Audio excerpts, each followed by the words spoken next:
Hello, everybody, and welcome. My name is Gina Cavadu. I use she, her pronouns, and I get to be one of the program coordinators with Kids Mental Health Pierce County. Thank you for being here today. I just want to make sure that everybody is able to access the chat, that you see your Q&A option. And then if I can just get an indicator, a thumbs up, or somebody to drop in the chat if they're able to see the PowerPoint slides on the presentation, that would be great. I'm seeing a thumbs up. Okay, thanks so much. So I want to be really mindful of everybody's time. So I'm going to go ahead and get us started. Thank you so much for being here today. Really grateful to share this space with you all. This is our Expanding Capacity, the Adaptive, the Technical, and the Tools webinar that we're doing today. This is also going to be really interactive, is I'm really going to call on you all to use the chat box to be able to engage, because I don't think we can talk about expanding capacity without recognizing just the skills, the expertise, and the experience that we have in the audience today. So thank you all for being here, and I'm going to go ahead and jump on to getting us started. So this is what we're going to be covering today. First and foremost, I want to give you an overview of the data collection that led to this particular topic being a training. And then we're going to tackle really the heart of what this webinar is going to be about, which are the adaptive and technical challenges and considerations, and hopefully have you walk away with some tools and templates that you're able to apply in your direct work. So that's what we're going to cover today. Few housekeeping options. I see that people are able to use the chat, which is wonderful. Please also use our Q&A function as you see fit. I'm going to be taking Q&A at the end if you have it, just because I've got a couple of screens going and I want to make sure I get through the content, and I will leave some time for questions. And then for those of you that would like to go back and watch this is going to be recorded and posted on Kids Mental Health Washington. For those that registered but aren't able to attend today, they're also going to be able to access it that way. So now that we've got through the agenda, we've talked about some of our housekeeping, let's try out that chat function. So if you all could, please place in the chat your name, your location, and your organization. I'm curious about who's here today. I want you all to be able to reach out to the people in your community so that you can see where you're representing from. And then I also want to get an idea of the organizations that are here today, because when we talk about expanding capacity, I recognize, and I designed this to be, maybe it's on an individual basis, maybe it's going to be a regional perspective, it could be a program, or it could be an organization. So we just want to take those pieces into consideration. So if you all would be so kind to start dropping in the chat, and I see you already doing that, your name, your location, your organization, that would be fantastic. So moving to our next slide here, I want to get into that piece about why this information and why now. So this training is really a partnership that came from Kids Mental Health Pierce County and Mary Bridge Children's Hospital's professional development teams. Both of us lead a variety of different types of trainings. And so we wanted to partner in 2025 to really look at what are the needs in our community when it comes to youth behavioral health, and what are the experiences, networks, and expertise that we can combine to leverage to be able to add capacity to our communities.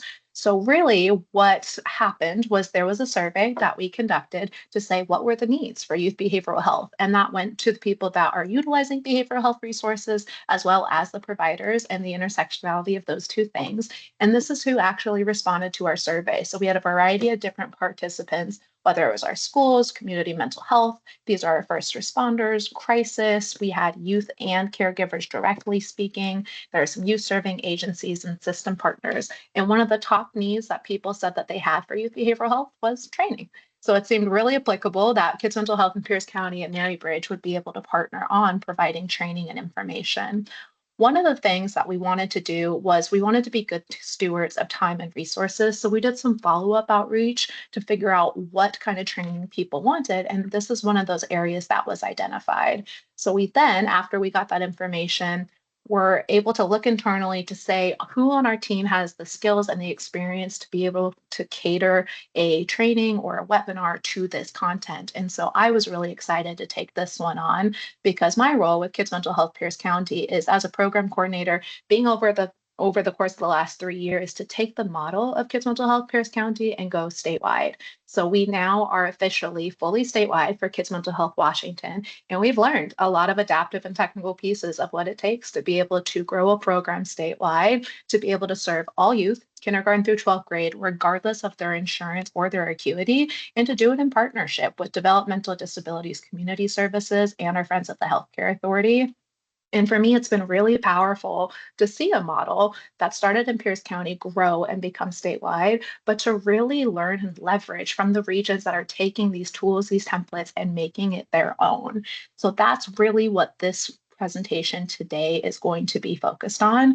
What are the adaptive pieces? What are the technical pieces? How do we get some tools and templates so that you can implement this in your own work? But also, I want to leverage the power of the community, which is why this is going to be interactive. And I'm going to be calling on you all again to use the chat to be able to talk about other pieces or components or your own experiences of how you're applying these pieces. So thank you so much for being here today. I also want to say that when this was being designed, I had a couple of things in mind. I know that people are coming from different capacities of what expanding capacity means. And so for those of you that are just launching a program, a pilot, growing a region, great, this is going to be for you. For those of you that might already be a little bit more established, this is also going to be powerful for you because I think this is a natural time to be able to pause, reflect, and strategize using some of these resources. It also happens to be that time of year, and that was very intentional when we were sketching out a schedule of this is the time of year where there's natural transition as the year is winding down, quarters are wrapping up, so I know that reports are going to be due, people are setting resolutions, and then even looking at 2026, this is the time that a lot of strategic retreats are being scheduled. So thank you for being there. So for this slide here, this is where we're going to jump into the adaptive part of this webinar. And so this, when we talk about adaptive components, we're talking about those, as the webinar description said, like the deeper people-centered issues that require shifts in culture, mindset, relationships. And when I'm going to be framing talking about capacity and adaptive and technical considerations for that, these are kind of the 5 stages of team development that I'm going to be referencing throughout. So when we talk about adaptive challenges, considerations, and templates, what I'm really thinking about is these first maybe 3 steps of team development that people are familiar with, where you're forming, so you're just launching, you're storming, you're figuring out your focus and your norms, and then you're norming, so you're actually starting to carry out this work. And then for the second half of this webinar today, for the technical side, that's where we're going to be talking about the operationalizing of performing the work, and then if possible, adjourning. And that could be maybe that you're part of a work group that is time limited. Maybe it's a program expansion where you're just going to be celebrating that you got it statewide, whatever that adjourning may be. Some of it for you might not apply for adjourning because this is a perpetual part of your work and then it's ongoing. So jumping on in, when we're talking about adaptive considerations, these are the 3 main things that we're going to cover first and foremost. So that's having an asset-based mindset, talking about group engagement, and then doing some strategy development. And the way that I want to tee this up for you all is that information on the left-hand side of the slides is going to talk about the what. So what is the consideration? The right-hand side of the slide is going to have the tools, the templates, and the examples. And then I'm also going to be calling on you all to get some input about your expertise and your experiences. And then as applicable for some of the examples, we'll be able to have screenshots of what those resources are. So you can have a visual if you're somebody who's visual like me. I also want to say that the PowerPoint slides, I can make these available to you. So at the end of our presentation, we have a survey link and you have an opportunity to put your email in there if you want the PowerPoint slides. So I've got that. If you have to leave a little bit early, just drop your information in the chat and I'll be able to email and get that to you. Or you can always email me directly and I'll make sure that you get those resources. And the thing about all the tools and the templates that are being shared today is they're going to be hyperlinked or there's going to be examples in the PowerPoint slides so that you're able to take those, use them, and make them your own. So first and foremost, we're going to talk about, like I said, the asset-based mindset. So for me, I think grounding in what can be done is really critical. And I think it's also harder than it sounds in theory, because I understand it's very complex out there right now. There's budget changes, there's turnover, there's certification and documentation requirements, the frequency and the complexity of the cases that we're handling. I know it's a lot. I also know that life happens to be a lot right now where there's a lot of weather issues. People are impacted by flooding. These are all very realistic. So when possible, I think grounding us in what we can do is huge. And I think also what helps with that is recognizing that we're not alone in this. So focusing on what we can do as the power with others is what I think is oftentimes the special sauce of what has helped Kids Mental Health Washington grow statewide.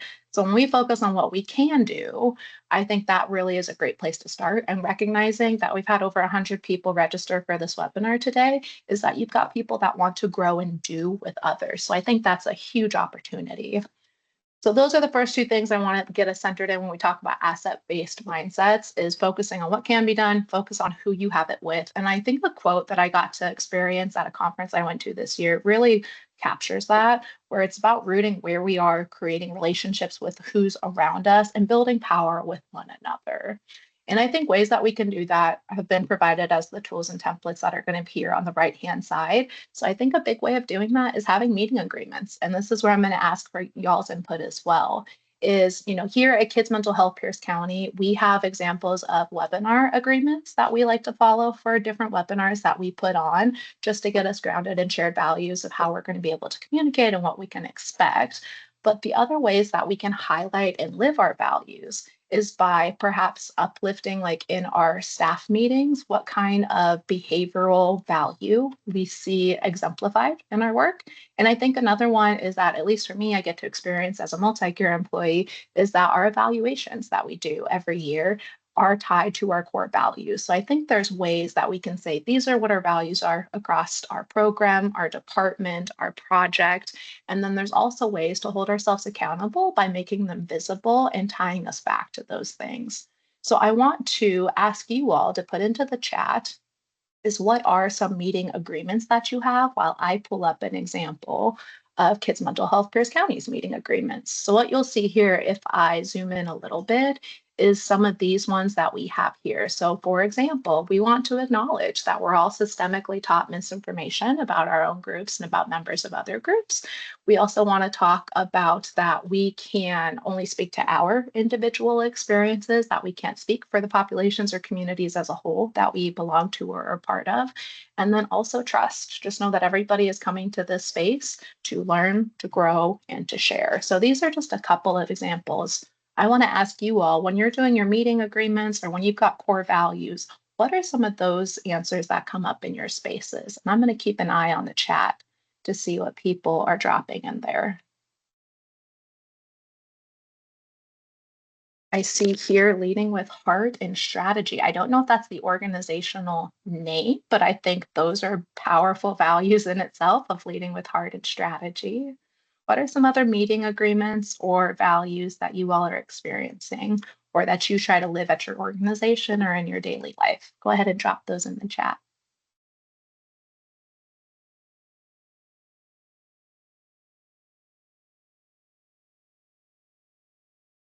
Oops. And then while those are loading, I'm going to get us back onto our PowerPoint slide.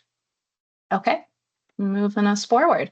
The next one that we'll talk about is group engagement. So when we're talking about adaptive pieces, we want to think about how we're engaging those that are around us. And when we talk about around us, that can be internal within our organization, or maybe it's external if you're part of a coalition or a work group, kind of like Kids Mental Health Pierce County or Kids Mental Health Washington convenes consistently.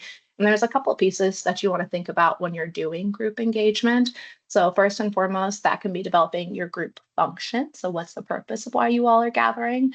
And then secondly, being able to engage in the planning and development of a charter. And these are going to be the expectations around setting up information of what your background is, who is going to be in attendance, what the attendance requirements look like, what the roles are of those facilitators. Those are things to take into mind. And some of the tools and templates that I wanted to share to be able to help thinking about what your group engagement can look like and building it up for success for those adaptive capacities is there's a really great informational resource that I'm going to include in these PowerPoint slides about building a successful coalition. And this has some great resources on how to have tips for facilitation, what membership recruitment looks like, whether it's for your organization or your coalition, how to develop those vision, mission, values that you have for your organization or the work that you're doing, and then also looking at those group stages of development that I referenced at the beginning. And then also, there are some collaboration factors that I've been able to link into this PowerPoint presentation of what strong coalition collaboration can look like and what those categories are going to be. Are a couple of different pieces. So there's going to be member characteristics, there's going to be communication, purpose, resources. So I think those are some of the bigger domains that people can focus on when they're talking about adaptive capacities and how well your group is able to meet the goal, the mission, and the vision and the values of the work you're trying to carry out. What I also wanted to do is just take a minute, look at the chat box, and see if there's any questions or tech issues people are having. No, it looks like we're doing great, but I do see one of the values that Misty dropped in here is about leaving laptops and phones outside of meetings as staff will try to multitask with notes. That's a really good value or practice to have for a meeting agreement as you carry out your work. So thanks for exemplifying that.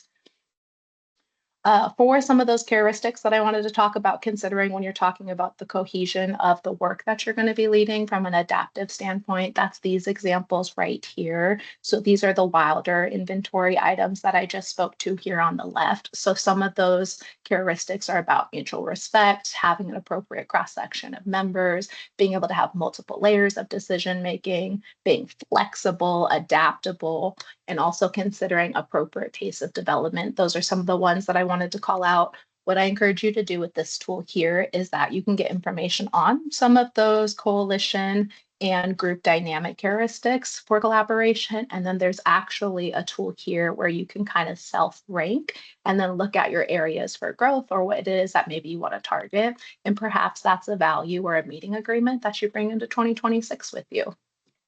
I also wanted to call out that I provided an example of a charter here. So I talked about how a charter can be helpful in structuring the work that your team is going to be doing. I pulled this screenshot right from our Kids Mental Health Pierce County Charter, and it does talk about our mission, our vision, our values, and then it talks about our membership expectations for our steering committee.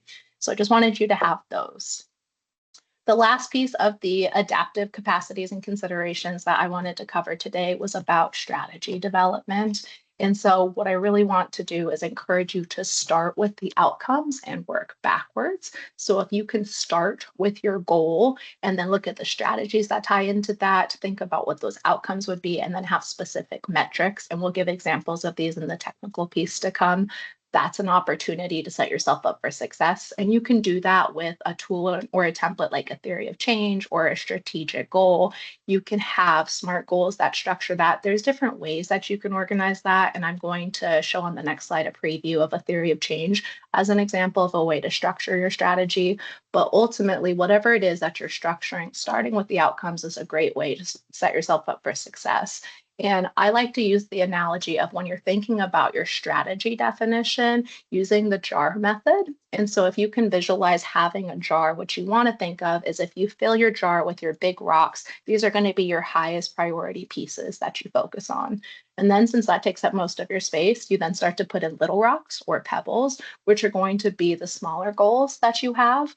And then I want you to think about around that in the jar, you're going to fill up the space with sand. So these are going to be like the daily tasks that have to be accomplished to meet those goals and priorities. And then I have taken my own liberty of adding in the water, which is going to be the everything else. And that's going to be just everything that impacts your work on the day to day, the unexpected that you have to address or respond to be able to follow through on that sand, which is those tasks, the little rocks or the pebbles, which are your goals, and then your overarching highest priorities, which are going to be your big rocks.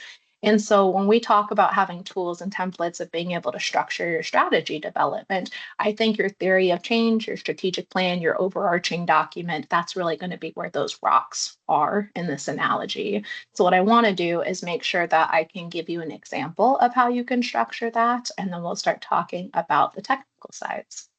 So this here is just an example of a Kids Mental Health Pierce County document that we've used of a theory of change. So you'll see that we talk about our capacities on the left-hand side, so the resources at our disposal.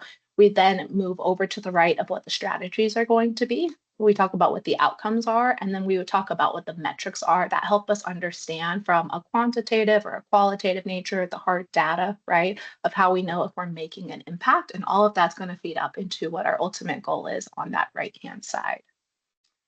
So there's that piece there. So that's the adaptive consideration. The technical side that we're going to move into, this is where we really get to spend some time talking about how the work is operationalized.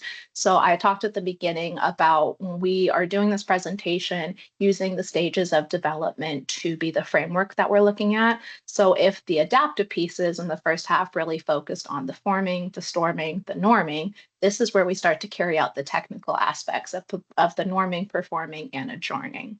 So when we talk about technical challenges, considerations, and templates, this is on the flip sides, whereas the webinar described, this is really going to be your systems, your processes, and the procedures that are going to be the practical solutions in making improvements. So I just wanted to call that out. These are the 4 things that I really wanted to elevate when we talk about the technical side.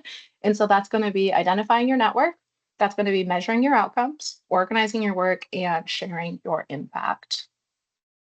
So for that first piece, this is the identification of your network. And so when I say identifying your network, this is going to be who are the representatives for your key partners, and this is where you're going to be building relationships. So if your expansion of capacity is going to be framed of an internal operation, so this is within your organization, your program, your team, that might be like an organizational chart. The other side of that is maybe this is an external piece. So maybe this is a coalition, a work group, a project that goes across multiple disciplines. That's where you can really start looking at who all is in the room that's from outside of your organization or your role. And that is going to be a list of stakeholders that I've included here. So I'll be able to screen share that on the next slide of just a way to just have a good grasp and a visual of who is in my network, what's their contact information, and how do I engage them. So really in that first section, we talked about group engagement, about how this is a community of the willing. That's why you have to have meeting agreements, values that you're focused on. You have to have strategy so that you've got a theory of change or strategic plan of what it is that you're working to.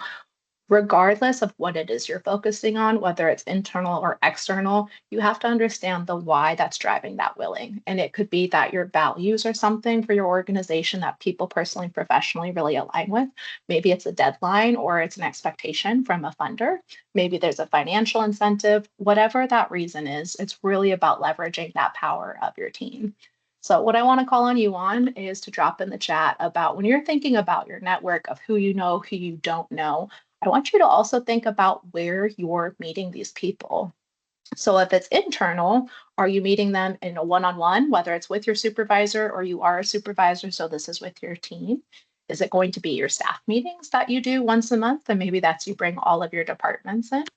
But if it's external, where are you meeting your partners? Is that going to be an outreach fair? Is it a conference? Is it going to be a site visit where you're getting out into your community partner spaces and seeing where they're hosting their services? Or is it going to be a networking forum? I know that when I've been involved with like chambers of commerce or business associations, I went to a lot of networking forums just to get out and meet people and see ways that we can partner. So for you all, when you're thinking about where you're meeting your network, where are you interacting with people internally or externally? So go ahead and drop those in the chat. While that's happening, I'm going to bring up an example here of just a way that I pulled up in Excel, a way to track who some of those partnerships are in the community. So this was really something I used with our Kids Mental Health Washington team. So as they expanded across their region statewide, this is something that I encourage people to use is think about who your organizational partnerships are. And if you don't have a contact in one of these domains, maybe that's something you do some research on. Or if you hear one of these partners speak up in a community setting, then you find a way to connect and have a coffee or find a way to learn more about their website and be able to post it on your resource or include it in the resources you're sharing with your families.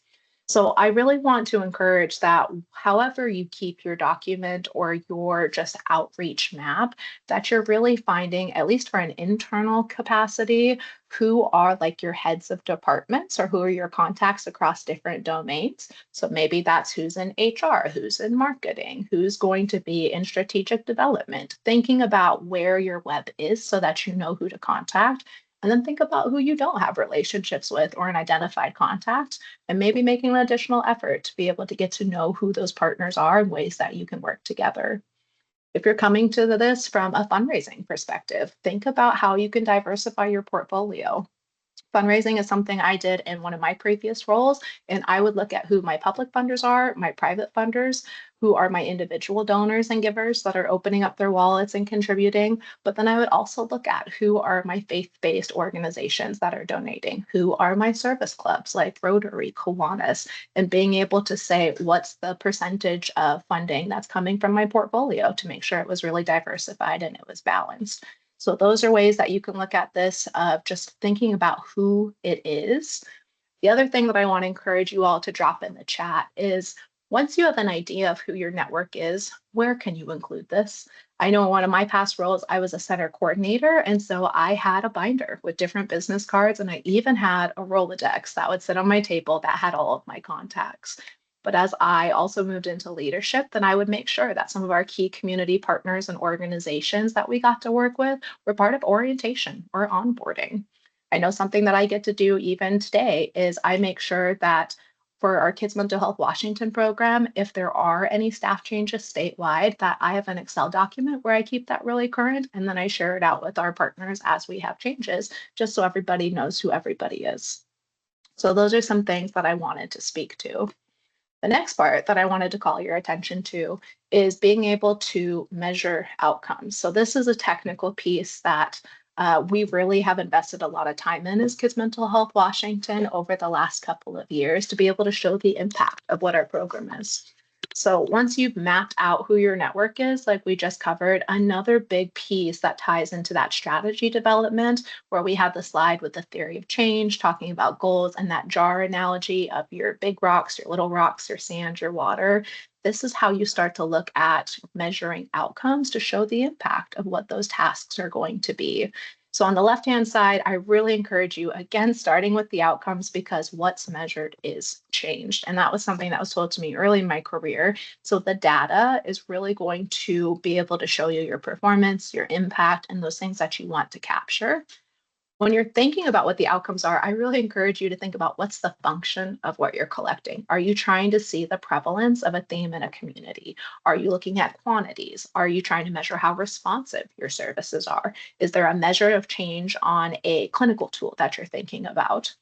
And not only do you want to think about the why you're collecting the data, think about who's having you collect the data. Is that the client themselves, where they want to see their growth over time? Is it that the agency tracks this and this is part of your daily roles? Or is it something the funder's really interested in? And there's ways that you can do that. And some of the metrics that are suggested are here on the right-hand side, the tools and the templates. That can be your numbers, whether it's how many clients were served, how many members were engaged, or maybe how many website hits you had. Those are things I look at pretty consistently. You can also look at perhaps a percentage of resources provided. So maybe you made 10 recommendations, you follow up with the family, and then you find out that they actually engaged with 3 of them. So that's pretty great. So you had ways to look at of how many recommendations they engaged with, or the fact that they did engage, that can be a metric in itself. If you're trying to figure out maybe from like a Likert scale, that could be something like I'm going to do an evaluation for at the end of this presentation is, did you learn something? Is that going to be a little bit of a learning or a lot of learning? So you can have a way to measure knowledge or applicability. And then another one that I want to call attention to is referral rates, is maybe you have a certain demographic or population that does a lot of referrals and you want to focus on where you're not getting a lot of referrals. Maybe that's a rural area. Maybe it's going to be a specific population. So think about what kind of metrics you want to track. So what I want to ask you all is in the chat, if you'd be so kind to put in what kind of metrics are you tracking? Is it how many people you're serving? Is it how responsive your program is? Are you doing some Likert scales to be able to get information about community satisfaction? What does that look like for you all? So go ahead and drop some of those in the chat. While that's happening, while you're processing that, another thing that I want to encourage about measuring outcomes that we've really learned is just thinking about how often you're going to revisit these metrics that you're setting. So for us, Mary Bridge Children's Hospital is our backbone organization for kids' mental health Pierce County. And so maybe that's going to be from a hospital setting. Maybe you're doing daily rounds in the emergency department and you're seeing how many youth you have on the floor at one time. Maybe if you're a supervisor, this is going to be looking at your weekly case management overview. That's when you're going to be talking about how many families are on your caseload or how many days a case has been open. And then lastly, maybe you're looking at just like your overall outcomes on a quarterly report basis. So if you're able to start with an outcome because what's measured has changed, and then you have a cadence of how often you're revisiting that, sometimes it's something that's driven by an organization or a funder, but these are also metrics that you can track for your own internal purposes. And I think figuring out again why you want to collect this data is just as critical because you should be collecting data with a function and then thinking about what it is that you do with that data. So we just got to do a webinar last week for Kids Mental Health Washington about a 2-year fiscal year analysis of data and what it is that we're doing with that. And what we got to hear from our regional and program partners is that they're using the data that we're collecting to focus on their outreach targets for population gaps in services. Maybe on an external example, you want to be able to seek funds for a pilot project and you want to have the numbers or the stories to data that. Or maybe you're thinking about how you can train community partners on a certain topic because of them being a primary referral source and you want to grow that knowledge or be able to develop some skills of understanding what happens when a referral is made or other resources that are available. So the next thing that I want to talk about from the technical aspect is organizing the work. And so this is really the day-to-day operations. And there's lots of examples of ways to do this. But once you've aligned on what your measurables are, who's doing it, and how it's going to get done, this is really where you get to have that consistent format to carry out what I like to say is that water that creeps in with the daily bustle. So when we talked about the jar analogy of you've got your rocks, which are your big priorities, your pebbles that are like your smaller goals, you've got your sand that's kind of the daily functions, and the water that creeps in that takes over the day-to-day hustle and bustle. Being able to organize your work is going to be a really good tactic and being able to stay focused and move some of those outcomes and measures forward. And so when you're thinking about how you want to structure your work, having agendas, minutes, recommendations, and next steps is really critical. But then being able to have a cadence on how often you're revisiting these points, whether it's weekly, daily, quarterly, monthly, what have you, I think that's just as important. And there's a couple of different templates that we're going to provide here today so that you can organize that work. One of the things, whether you use one of these templates that we have or you've got your own processes, I really encourage people to think about the role of artificial intelligence in their works because it's an ongoing conversation and it can absolutely have its place in being efficient and saving time with notes or recordings. But I also know that a lot of organizations have policies in place where they're trying to figure out how AI is used in the workforce. And I've also seen in different community settings that I've been in that if AI is being used or if recordings are being hosted, that there's going to be a disclaimer so that people are aware that that's being utilized so they can make their own informed decisions. But the last reason about why I bring up AI is it might be really helpful to use an AI assistant to take notes in a meetings or a training, but then when that link becomes available for community partners to access because of perhaps firewalls, not everybody is going to be able to access that note-taking tool. So checking in about maybe a meeting agreement or an expectation like we referenced at the beginning could absolutely be helpful. So I just wanted to call those out. But just to give a couple of examples, and then I'll screen share a couple of screenshots of what those look like. I wanted to call attention to on the screen is something called an SBAR. So it's something that we use in the hospital for framing up an agenda next steps. And then I also want to call attention to something we use through Kids Mental Health Pierce County for an MDT agenda and recommendations. So here's what those look like. So on this left-hand side is that hospital organizational tool that I spoke to, which is the SBAR that I've gotten to use within my team. And this is just being able to detail the situation, the background, what your assessment is of what to do, and then the recommendations to carry that forward. And then I have another example on the right-hand side of Kids Mental Health Pierce County's multidisciplinary team meeting tool that a lot of our regions either use or have adapted for Kids Mental Health Washington across the state. And that's where you're listing who's in the meeting. You've got some overview and background of what the scenario is. And then you have called out specifically what is going to happen and by who and what the plan is so that you are having that accountability and clarity of what the next steps are by who and when. So I just wanted to call that out. I know there's lots of other templates that people have used, including like for SMART goals, but these are just other references that you can have in your tools and your templates. The last thing that I want to call out is sharing your impact. And so, what's really important is that you think about the communication mediums of where you get to brag about the work that it is that you're doing, because sharing your work is going to really show the impact that you've made and it's going to feed into what you do with focusing on those wins and just the areas of impact that you've had. And you can think about when you're sharing your impact, your communications can be used to raise general awareness of what you're doing in your services, the impact or the changes that you've had, like with those outcomes that we've reviewed today. This could be used for recruitment of staff or for volunteers. It can also be a donor facilitation tool. So, really thinking about what's being messaged and for what function is really critical. And so these are some of the mediums that I've seen people use that I would absolutely recommend. That could be having a website. That could be featuring something in a newsletter. It could be doing a training or a webinar, thinking about the reports that you're doing, being able to talk with your funders or just your general community members through those reports. That's something to take into consideration. And then also being able to use these stories on your flyers, your brochures, anything that's externally distributed. In ways you can do that. It was certainly not part of my grad school education, but I started to get more familiar with resources such as Canva, MailChimp, and Publisher. So I'm curious for you all, if you can put in the chat, what are some of the ways that you are sharing your wins or your reporting mechanisms? Is that through newsletters? Are you using webinars? Do you have a website that you're sharing this? Is there a listserv that you're putting email blasts out to? What does that look like?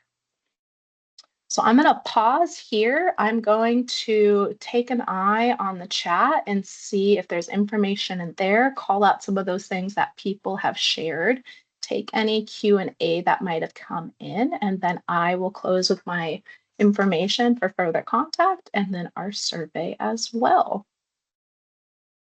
So I'm seeing in the chat lots of great information here about some of the media agreements that we called up. I'm seeing that there's a lot of creative ways that people have done some of the outreach, whether it's resource fairs, community engagement events, conferences. Sometimes it really just is that friend who knows someone in their work circle to make that connection, which is why it's always good to map out who you know. Seeing that lots of other people are going to conferences, networking luncheons, so that's fantastic. And I see Misty, you talked about going to a fostering agency with a holiday gift just to be able to open some of those doors or having open virtual Zoom sessions so people can jump on and connect. I think that's a really easy open door way. And then I'm seeing lots of different ways that people are tracking data, whether it's just how responsive people are or how many people they're serving, seeing the different surveys and scales that are used. Yeah, these are fantastic. And you're bragging about it through a couple of different platforms: Facebook, YouTube, Instagram. I know TikTok is one that's definitely coming. And it's also great to see Misty's words of encouragement about just creating ways of sharing the successes, whether that's going to be like Johnny talked about on Instagram, Facebook, LinkedIn is definitely another big place. So that's some of the input that you all are having, and that's why it's critical to me that Kids Mental Health Washington really is focused on the power of us and what kind of community resources we can leverage. So seeing the way that you all have these ideas of how you're sharing your story, what it is that you're tracking, the agreements that you have to set your team up for success, I think those are all really critical. I wanted to go ahead and check the Q&A, see if there was anything in there that people had questions about when it comes to adaptive or technical aspects for expanding capacity. I'm not seeing any yet. I will keep an eye on the chat. But if there's nothing else from this team, I wanted to also leave time to not only have my information in case people want to follow up, but I'm going to drop in the chat our survey. It's a very short survey. I'll take you about 2 minutes. And this is where you can also input your email if you're interested in getting our PowerPoint slides so that you're able to access these tools and templates that we went over today. So I'm going to drop that in the chat and leave people some time to answer that, and then hang on in case there's any questions or answers that I can provide.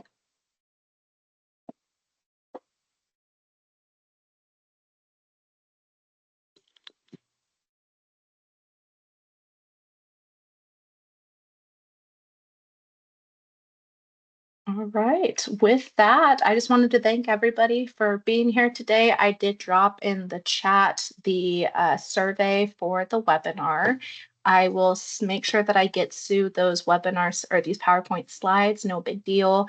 If you also wanted to drop your email in there or reach out to me to get your PowerPoint slides, I can also do it that way. But if there's nothing else, I wish everybody else a wonderful Wednesday and be safe out there. Thanks all.